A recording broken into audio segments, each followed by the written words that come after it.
अस्सलाम वालेकुम। मेरा नाम यासिर अहमद है और मैं ICS एंड आई डिपार्टमेंट में विजिटिंग फैकल्टी मेंबर हूं। आज हम पढ़ने जा रहे हैं SQL के बारे में, SQL की कमांड्स के बारे में और डेटा टाइप्स के बारे में, इसकी डेटा टाइप्स क्या होती हैं।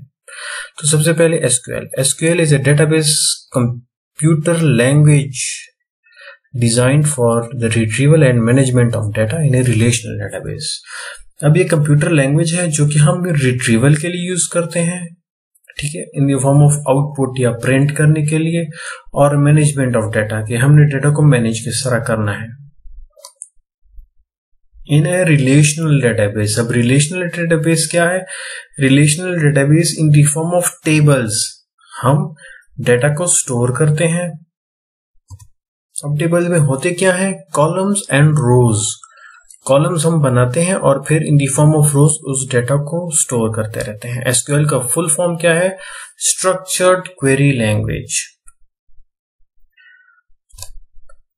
अब SQL को सीखना जरूरी क्यों है? क्योंकि जब भी हम स्टोर करते हैं, मैनिपुलेट मतलब चेंजेस करना, या रिट्रीवल या प्रिंट निकालना या आउटपुट, तो हम इसको एक या दो लाइंस में ही हम स्टोर कर सकते हैं, एक लाइन में ही हम इसको चेंज कर सकते हैं, या एक ही लाइन के जरिए हम इसको आउटपुट निकाल सकते हैं उन टेबल से।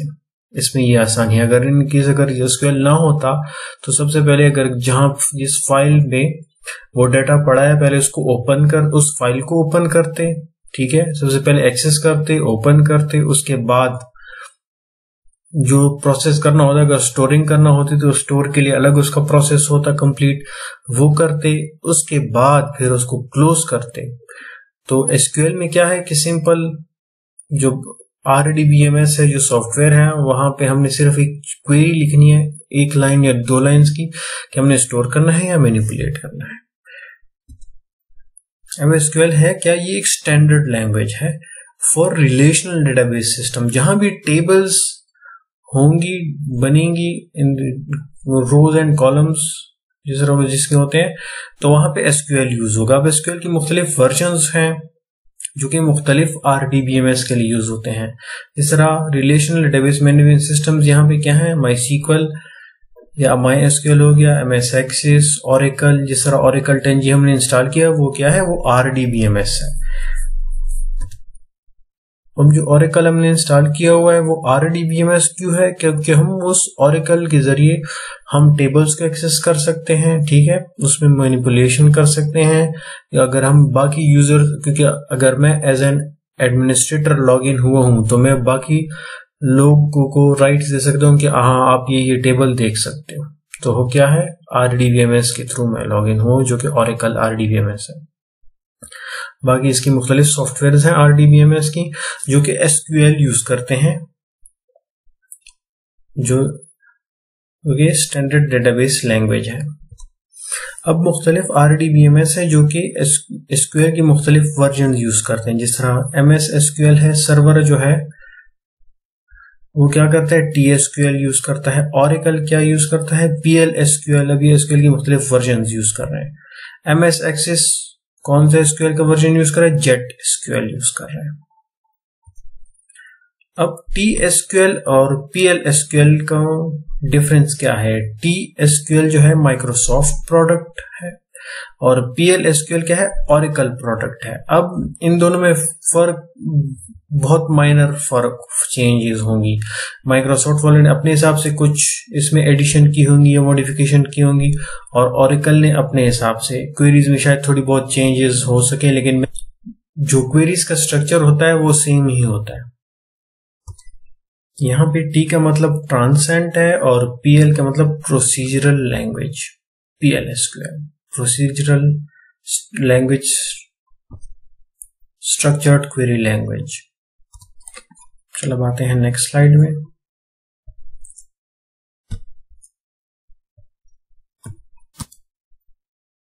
एप्लीकेशन या यूजेस ऑफ SQL। अब SQL को हम कहां यूज कर सकते हैं?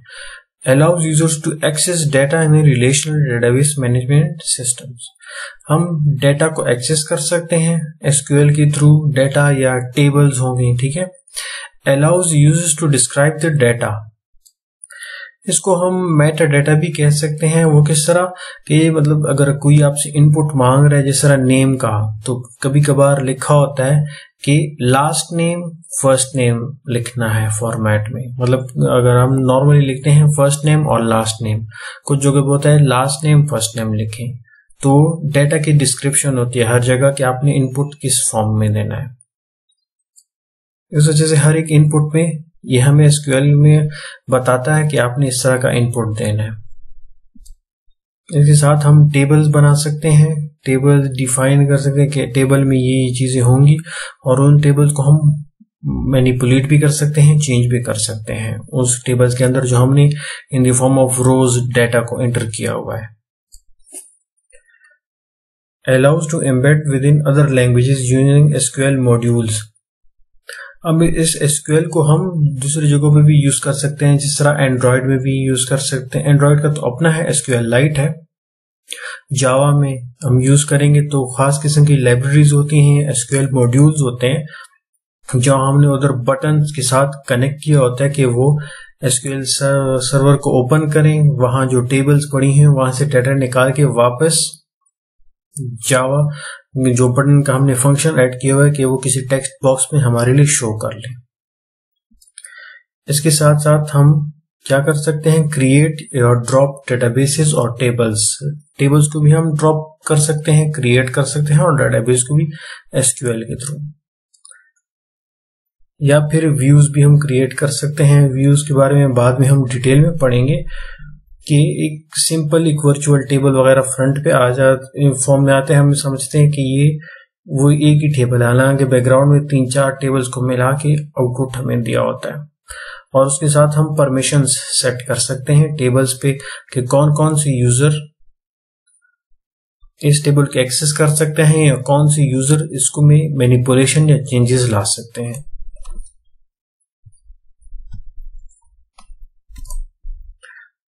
SQL प्रोसेस किस तरह होता है, ठीक है। जब हम SQL कमांड को एग्जीक्यूट करते हैं RDBMS में, RDBMS क्या है, Oracle, MySQL वगैरह जो हो गए हैं सॉफ्टवेयर है, तो इसमें क्या होता है, क्वेरी डिस्पैचर जिस तरह हम एडिटर में लिखते हैं, ठीक है, वो क्या करता है, वो आगे फॉरवर्ड करता है। उसमें ऑप्टिमाइजेशन हो जाती है किस तरह की, जो क्वेरी हमने 1 लाइन या 2 लाइन की लिखी होती है उसको टुकड़े टुकड़े करके उसको हर एक पार्ट अलग अलग एग्जीक्यूट होता है मुख्तलिफ। जिस तरह मैं एक बड़ी एग्जांपल दे दूं कि मुझे उन लोगों के नाम चाहिए जिनकी जो एज है वो 30 से 50 साल के दरमियान हो। अब इसमें क्या है, वो इसको टुकड़े कट लेगा, ऑप्टिमाइज करेगा, समझेगा। नाम चाहिए होते हैं, नाम वगैरह, और उसके साथ फिर वो एज की कंडीशन इसके साथ लगी होती है। तो पूरा का पूरा जो क्वेरी का प्रोसेस है वो एग्जीक्यूट प्रोसेस करता है, ठीक है। उसके बाद क्लासिक क्वेरी इंजन, फिर इसके क्वेरी इंजन हैं, SQL क्वेरी इंजन वो अलग है। इनमें जो डायग्राम है इसमें समझ आ जाएगा, ये वाला। अब इसमें जो है SQL क्वेरी, ठीक है, उसने डिस्पैच कर लिया SQL क्वेरी प्रोसेसर। अब इसमें क्या होता है, इसके पार्सर्स और ऑप्टिमाइजर, इसके ट्रीज वगैरह, ट्री बनती है in the form of tree, इसको टुकड़े टुकड़े करके ऑप्टिमाइज हर एक प्रोसेस होता है। और फिर DBMS इंजन, RDBMS इंजन या DBMS इंजन पता चला जाता है, वो फिर वो ट्रांजैक्शन मैनेजर, जो क्वेरी कंप्लीट होती है उस कंप्लीट क्वेरीज की 1 बाय 1 पूरी ट्रांजैक्शन मैनेजर, उस क्वेरी का प्रोसेस कंप्लीट हो जाए उसके बाद फिर दूसरी क्वेरी का कंप्लीट प्रोसेस होता है। या फिर जो डेटा फाइल में पड़ा होता है, फाइल मैनेजर उसको मैनेज करता है, वहां से डेटा निकालता है और शो करता है DBMS के जरिए। और उसके बाद फिर वो फिजिकल डेटा बेस को एक्सेस करता है। अब ये SQL की कमांड्स हैं, create, select, insert, update, delete, drop, जो कि नॉर्मल इंग्लिश के वर्ड्स हैं, इसको आप आसानी से समझ सकते हैं। क्रिएट मतलब हम डेटाबेस, या तो डेटाबेस को क्रिएट कर सकते हैं या किसी टेबल को। सेलेक्ट, हम कॉलम सेलेक्ट में हम कॉलम सेलेक्ट करते हैं किसी टेबल में। इंसर्ट करना मतलब उस टेबल में डाटा को सेव करना। अपडेट, मॉडिफिकेशन मतलब ये एक रो में अगर एज गलत लिखी है तो हम उस अपडेट के थ्रू उस एज को हम मॉडिफाई कर सकते हैं। डिलीट का मतलब हम एक रो को डिलीट कर सकते हैं या ड्रॉप डेटाबेस को हम ड्रॉप कर सकते हैं। तो इसके बाकी नेक्स्ट स्लाइड में इसकी काफी डिटेल है। एसक्यूएल क्वेरीज को हम मुख्तलिफ पार्ट्स में तकसीम करते हैं, जिस तरह यहाँ पे है DDL, डेटा डेफिनेशन लैंग्वेज।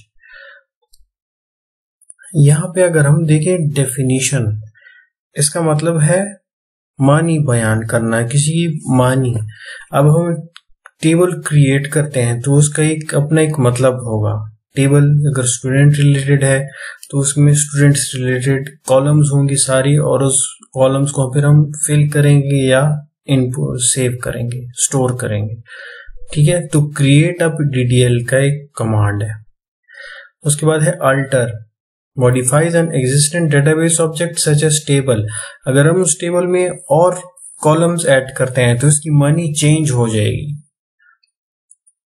तो उसका नेम भी हम चेंज कर लेते हैं टेबल का, कि अब ये टेबल का नाम ये होगा, क्योंकि इसमें हमने मॉडिफिकेशंस कर लिए हैं और कॉलम्स हमने ऐड कर लिए या रिमूव कर लिए। तो DDL लैंग्वेज की जो कमांड्स हैं, क्रिएट हो गया, टेबल हम क्रिएट करते हैं, उसके अलग मानी चेंज हो जाएंगी। अल्टर और ड्रॉप का क्या है कि एंटायर टेबल को हम ड्रॉप कर लेते हैं। इसका मतलब वो कमांड्स की जिससे किसी डेटा या टेबल की डेफिनेशन या मीनिंग ही चेंज हो जाए, तो वो कौन से हैं? क्रिएट, अल्टर और ड्रॉप। और अब नेक्स्ट स्लाइड में DML, डेटा मैनिपुलेशन लैंग्वेज के कमांड्स कौन से हैं। यहां मैनिपुलेशन का मतलब है चेंजेस, ठीक है, बदलना। अब इसके कौन कौन से कमांड्स हैं? सेलेक्ट, इंसर्ट, अपडेट और डिलीट। सेलेक्ट का मतलब क्या है कि हम 2 या 3 टेबल्स के कॉलम्स का डाटा सेलेक्ट करके किसी और टेबल में रख सकते हैं या आउटपुट कर सकते हैं। ठीक है, तो इसका मतलब डाटा हमने मैनिपुलेट कर लिया किसी के और टेबल में। इंसर्ट कर सकते हैं, किसी टेबल में आपने डाटा इंसर्ट करना है, ठीक है, तो वो क्या है? मैनिपुलेशन, हम उस टेबल में चेंजेस कर रहे हैं, addition, form of addition. Update करना, जब हम उसको मॉडिफाई कर रहे हैं, अगर एज चेंज करना है, किसी का नाम गलत लिखा है, ठीक है, उसको हमने अपडेट किया, चेंज किया। डिलीट, या फिर उस टेबल से हमने रोज डिलीट कर ली हैं, तो ये क्या है? मैनिपुलेशन हम कर रहे हैं। कौन कौन से कमांड है? Select, insert, update and delete. Next slide, data control language. ये नाम से ही जाहिर है कि डेटा कंट्रोल कि कौन कौन से लोग उस डेटा को एक्सेस कर सकते हैं। मतलब अगर एक एडमिनिस्ट्रेटर है, उसने 5 लोगों को राइट्स दिए हुए हैं, उनमें से 3 लोग जो हैं वो खास टेबल्स हैं, 2 या मतलब अगर मैं इसको ये कह दूं कि 10 टेबल है, 10 में से 3 टेबल्स को वो 2 बंदे इंसर्ट कर सकते हैं। ठीक है, तो उसको क्या करते हैं? ग्रांट करते हैं, उसको प्रिविलेज देते हैं कि आप सिर्फ इंसर्ट कर सकते हो, लेकिन ये 2 या 3 टेबल जो है सिर्फ आप इसी में ही कर सकते हो, बाकी नहीं। रिवोक मतलब क्या कि वो प्रिविलेजेस हम वापस ले सकते हैं कि बस आपने इस टाइम तक चेंजेस कर ली, अब मैं आपसे वो जो ग्रांट हमने प्रिविलेजेस आपको दी हुई है वो हम उसे वापस ले रहे हैं। तो इसकी ये 2 कमांड यूज होते हैं, ग्रांट और रिवोक। RDBMS के बारे में हमने स्लाइड 2 में भी पढ़ा हुआ है कि RDBMS क्या करता है? स्टोर डेटा इन अ रो बेस्ड टेबल स्ट्रक्चर। RDBMS में in the form of tables data store होता है। RDBMS है क्या? जिस तरह Oracle होगा, MySQL हो गया, वो सारे क्या है? RDBMS है। Which connect related data element, तो टेबल्स को फिर हम आपस में कनेक्ट करते हैं in the form of primary की एंड फॉरेन की, जो कि हम फिर नेक्स्ट लेक्चर्स में करेंगे। और RDBMS की फंक्शंस में क्या आता है? सिक्योरिटी, जिस तरह हम ग्रांट और रिवोक के बारे में अभी हमने पढ़ा है। डेटा कंट्रोल में accuracy, integrity and consistency of data.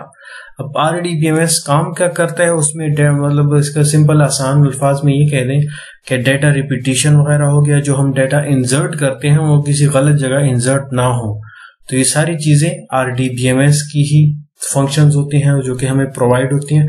हम उसको आसानी से यूज करके ये रिपीटिशंस हैं, रिपीटिशन ऑफ डेटा या जो क्लैरिटी है वो ज्यादा से ज्यादा हो, वो हम कर सकते हैं RDBMS के थ्रू। अब RDBMS क्या होता है कि नंबर ऑफ, अब इसकी प्रॉपर्टीज है, नंबर ऑफ अलाउड यूजर्स। जिस तरह के एडमिनिस्ट्रेटर 5 से 10 बंदों को राइट्स दे सकते हैं कि आप लोग चेक कर सकते हो, तो RDBMS में मल्टीपल यूजर्स एक्सेस कर सकते हैं। हार्डवेयर सॉफ्टवेयर रिक्वायरमेंट इसकी ज्यादा होती है क्योंकि मैक्सिमम काम RDBMS पे ही हम डिपेंड करते हैं कि वो खुद ही कर ले, क्योंकि वो डाटा, वो काम हर वक्त रिपीट होता रहता है। तो बजाय ये कि यूजर उसको मैनेज करे, तो RDBMS उसको मैनेज करता है। अमाउंट ऑफ डाटा, RDBMS मुख्तलिफ किस्म के स्मॉल शॉप से लेके बड़े ऑर्गेनाइजेशंस तक का डाटा वो मैनेज कर सकता है। अब वही RDBMS क्या करता है, इसका डेटाबेस स्ट्रक्चर किस तरह होता है, in the form of tables होता है। ठीक है, इसमें कॉलम नेम्स होते हैं जो कि हेडर टॉप पे होती हैं, हेडर्स उसको बोलते हैं। फिर टॉप पे कॉलम नेम्स और उसके बाद इन द फॉर्म ऑफ रोज हम डाटा स्टोर करते हैं। एसिड इंप्लीमेंटेशन, इसमें वही बात आ जाती है एक्यूरेसी, इंटेग्रिटी की क्लैरिटी होगी उसमें, आइसोलेशन के हर एक डाटा अलग अलग होगा। अगर स्टूडेंट्स हैं तो उसका डाटा सारा स्टूडेंट के टेबल में ही स्टोर होगा, या अगर कोई और एम्प्लॉय है तो उसका एम्प्लॉय की कैटेगरी का जो टेबल है उसमें उसका डाटा स्टोर होगा। डिस्ट्रीब्यूटेड डेटाबेसेस, डिस्ट्रीब्यूटेड डेटाबेसेस का मतलब है कि डेटाबेस को हम मुख्तलिफ जगहों पर डिस्ट्रीब्यूट कर सकते हैं। मतलब टेबल जरूरी नहीं है एक ही जगह पे हो, कुछ टेबल दूसरी जगह पे पड़े हो सकते हैं, डिस्ट्रीब्यूट हो सकते हैं। जहां पे लोग ज्यादा एक टेबल को एक्सेस कर रहे हैं तो वो टेबल जो है वो दूसरी जगह पे पड़े हो, ताकि लोगों के लिए आसानी हो। सपोर्ट फॉर डेटाबेस नॉर्मलाइजेशन, अब इसमें वही रिपीटिशन की बात आ जाती है कि जो डाटा रिपीट हो रहा है, बार बार रिपीट हो रहा है, वो खत्म हो जाए। और अगर एक बंदा, हर बंदे, अगर लेट सपोज एक बंदा जो है वो मुख्तलिफ बुक्स ले रहा है किसी लाइब्रेरी से, ठीक है, तो इसका मतलब ये नहीं है कि वो हर बार जो बुक उठाएगा वो अपनी पूरी की पूरी इंफॉर्मेशन एंटर करेगा, पूरी रो को फिल करेगा। बल्कि नॉर्मलाइजेशन में क्या होगा कि उस बंदे को वो पूरा रो फिल करने की जरूरत नहीं होगी, तो उसके लिए एक और टेबल बच जाएगी जो कि होगी बुक्स की। तो सिर्फ वो जाएगा, अपना नाम या कोई प्राइमरी की या CNAC नंबर देगा, तो सिर्फ उस बुक्स, वो 5 बुक उठा रहा है तो उसकी बुक्स की इंफॉर्मेशन एक अलग टेबल में उसकी स्टोर हो जाएगी। तो इसको बोलते हैं नॉर्मलाइजेशन, ताकि डाटा रिपीटिशन से भी बचा जा सके और क्लैरिटी भी आ सके। नेक्स्ट, टेबल है क्या? टेबल में ये इन द फॉर्म ऑफ रोज होती हैं इसमें, और कॉलम्स, जिस तरह ID का कॉलम हो गया, name, age, address and salary. अब ये जो है ये हेडर है, इसके अब 7 नंबर पे जो नाम एंटर हो चुका है, ठीक है। अब 8 नंबर पे कोई रो सेव करेगा तो अपना नाम लिखेगा, एज लिखेगा, एड्रेस लिखेगा और सैलरी, वो कंप्लीट रो फिल करेगा। तो इसको बोलते हैं table, number of columns and रोज।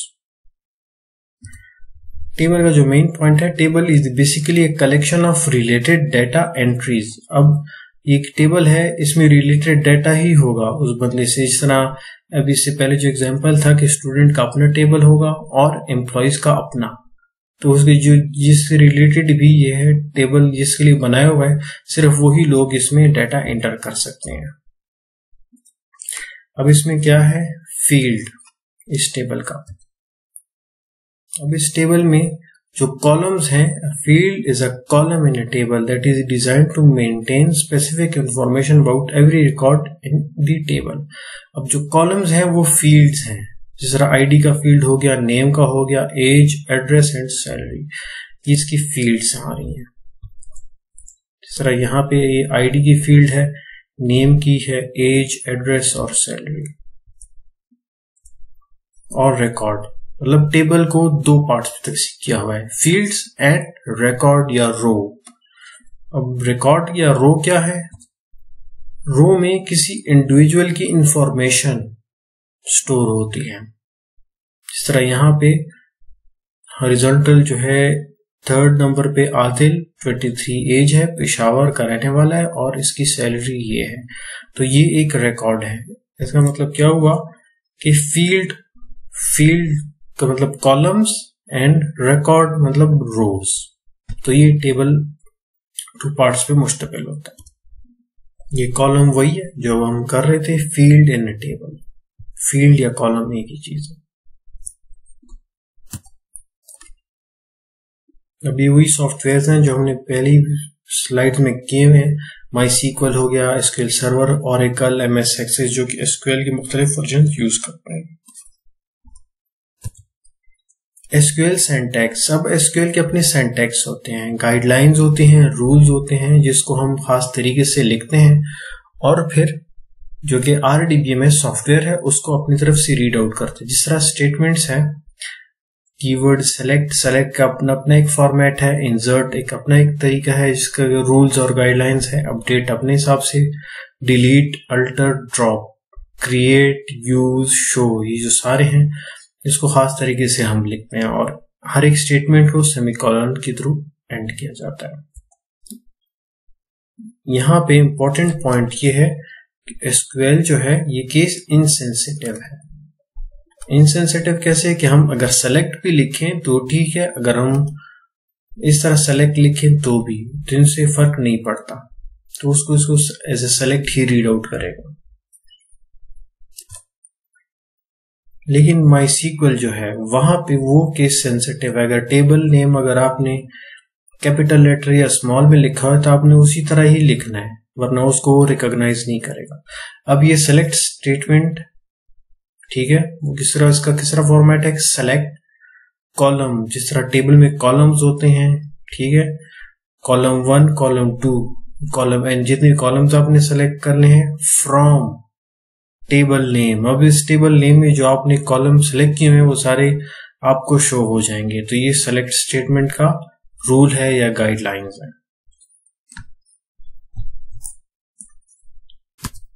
अब SQL की डेटा टाइप्स क्या हैं? डेटा टाइप हर एक कॉलम के लिए हम स्पेसिफाई करते हैं कि किस कॉलम में किस तरह का डेटा होगा। लेट्स सपोज यहाँ पे सीरियल आईडी हो गया, ठीक है, तो ये आईडी में इसमें नंबर्स हैं, ठीक है। नेम क्या है, वेरिएबल्स वगैरह, वेरिएबल्स सारे स्टोर होंगे। एज इंटीजर्स हो गया, एड्रेस कोई स्ट्रिंग्स वगैरह आ जाती हैं। सैलरी अब किस फॉर्म में आती है वो हम लिखेंगे इंटीजर या फ्लोट के फॉर्म में, तो सैलरी को हम मेंशन करेंगे कि ये फ्लोट है। एड्रेस क्या है, ये वेरिएबल है। एज इंटीजर है, नेम वेरिएबल है, आईडी इंटीजर है, ठीक है। तो इस तरह हम शो करते हैं इसमें, और फिर हम इनपुट भी इसी के हिसाब से करते हैं। मतलब आईडी पे ये नहीं कि मैं नेम एंटर करूंगा, ये मुझे फिर एरर देगा क्योंकि हमने इंटीजर डिक्लेयर किया, या नेम की जगह पे मैं कुछ नंबर लिख दूं तो ये कहेगा कि नहीं आपने नंबर एंटर किया हुआ, यहाँ पे कुछ वेरिएबल आपने एंटर करना है। उसी के हिसाब से एज की बात है, एड्रेस और सैलरी। और ये डेटा टाइप जब हम करते हैं जब हम टेबल क्रिएट करते हैं, क्रिएशन ऑफ टेबल के दौरान हम वो डेटा टाइप्स उसके साथ मेंशन करते हैं, हर एक कॉलम के साथ या फील्ड के साथ। SQL सर्वर को हम फिर कैटेगरी, डेटा टाइप्स की कैटेगरी 6 कैटेगरीज में हम डिवाइड करते हैं। वो कौन से हैं? एग्जैक्ट न्यूमेरिक डेटा टाइप्स और अप्रोक्सीमेट न्यूमेरिक डेटा टाइप्स। उसके बाद है डेट टाइम के डेटा टाइप्स। लेकिन यहाँ हम कौन कौन से मैक्सिमम यूज करते हैं? हम इंट यूज करते हैं, फ्लोट, डेट टाइम, ये हम यहाँ मोस्टली यूज होता है क्योंकि यहाँ डेट टाइम में सारा आ जाता है। इसकी फिर रेंज है कि 1753 से 9999 तक हम यूज कर सकते हैं। स्मॉल डेट टाइम है क्या, सिर्फ हम डेट अगर लेना चाहें या टाइम यूज करना चाहिए, सिस्टम से फिर ये टाइम ऑन डेट हो जाता है, ठीक है। यहाँ पे इंटीजर हो गया।